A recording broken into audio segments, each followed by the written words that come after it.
제25장 수앗사람 빌닷이 대답하였다. 하나님께는 주권과 위엄이 있으시다. 그분은 하늘나라에서 평화를 이루셨다. 그분이 거느리시는 군대를 헤아릴 자가 누구냐? 하나님의 빛이 가서 닿지 않는 곳이 어디에 있느냐? 그러니 어찌 사람이 하나님 앞에서 의롭다고 하겠으며 여자에게서 태어난 사람이 어찌 깨끗하다고 하겠는가? 비록 달이라도 하나님에게는 밝은 것이 아니며 별들마저 하나님이 보시기에는 청명하지 못하거늘 하물며 구더기 같은 사람, 벌레 같은 인간이야 말할 나위가 있겠는가?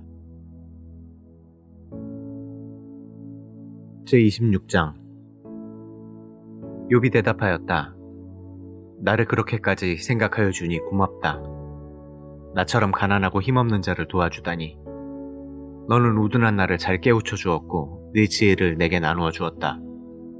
그런데 누가 내가 한 그런 말을 들을 것이라고 생각하느냐? 너는 누구에게 영감을 받아서 그런 말을 하는 거냐? 죽은 자들이 떤다. 깊은 물 밑에서 사는 자들이 두려워한다. 수월도 하나님께는 훤하게 보이고 멸망의 구덩이도 그분의 눈에는 훤하게 보인다. 하나님이 북쪽 하늘을 허공에 펼쳐 놓으시고 이 땅덩이를 빈 곳에 매달아 놓으셨다. 구름 속에 물을 채우시고 물이 구름 밑으로 터져 나오지 못하게 막고 계시는 분이 바로 하나님이시다. 하나님은 보름달을 구름 뒤에 숨기신다. 물 위에 수평선을 만드시고 빛과 어둠을 나누신다. 그분께서 꾸짖으시면 하늘을 떠받치는 기둥이 흔들린다. 능력으로 바다를 정복하시며 지혜로 라합을 쳐부순다. 그분의 콧김에 하늘이 맑게 개며 그분의 손은 도망치는 바다 괴물을 찔러 죽인다. 그러나 이런 것들은 그분이 하시는 일의 일부에 지나지 않고 우리가 그분에게서 듣는 것도 가냘픈 속삭임에 지나지 않는다. 하물며 그분의 권능에 찬 우레소리를 누가 이해할 수 있겠느냐? 제27장 욥이 비유로 말하였다. 내가 살아계신 하나님 앞에서 맹세한다. 그분께서 나를 공정한 판결을 받지 못하게 하시며 전능하신 분께서 나를 몹시 괴롭게 하신다. 내게 호흡이 남아있는 동안은 하나님이 내 코에 불어넣으신 숨결이 내 코에 남아있는 한 내가 입술로 결코 악한 말을 하지 않으며 내가 혀로 거짓말을 하지 않겠다. 나는 결코 너희가 옳다고 말할 수 없다. 나는 죽기까지 내 결백을 주장하겠다. 내가 의롭다고 주장하면서 끝까지 굽히지 않아도 내 평생에 양심에 꺼림칙한 날은 없을 것이다. 내 원수들은 악한 자가 받는 대가를 받아라. 나를 대적하는 자는 악인이 받을 벌을 받아라.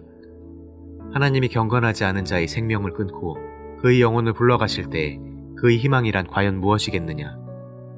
환난이 그에게 닥칠 때에 하나님이 그의 부르짖음을 들어주시겠느냐? 그들은 전능하신 분께서 주시는 기쁨을 사모했어야 했고 그분께 기도했어야 했다.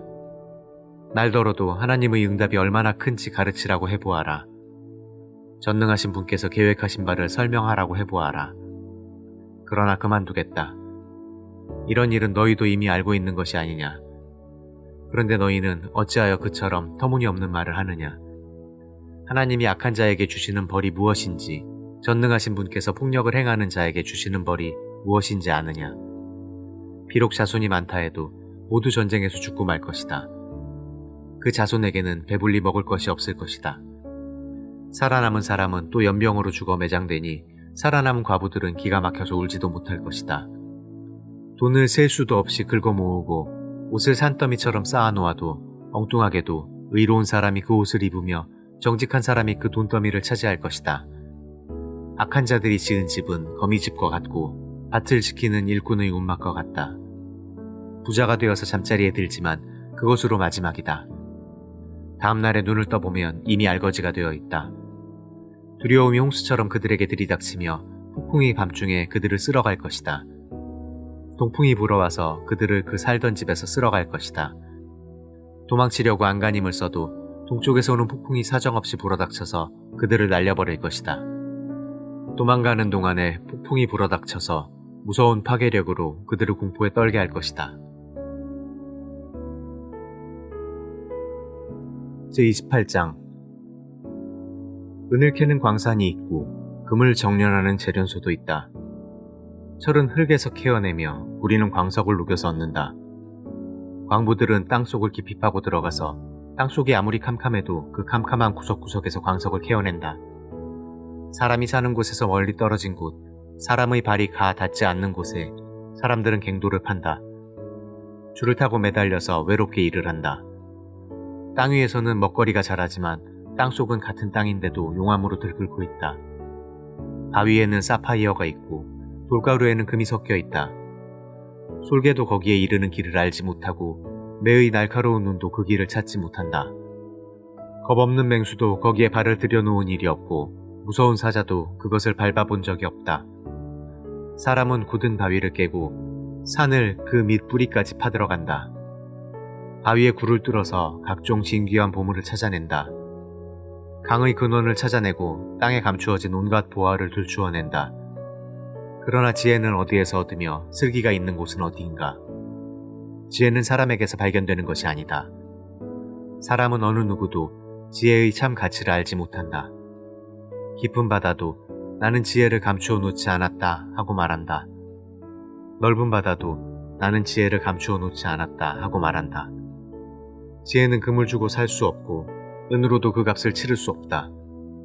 지혜는 오빌의 금이나 값진 루비나 사파이어로도 그 값을 치를 수 없다. 지혜는 금보다 값진 것, 금잔이나 값진 유리잔보다 더 값진 것이다. 지혜의 값은 산호보다 수정보다 비싸다.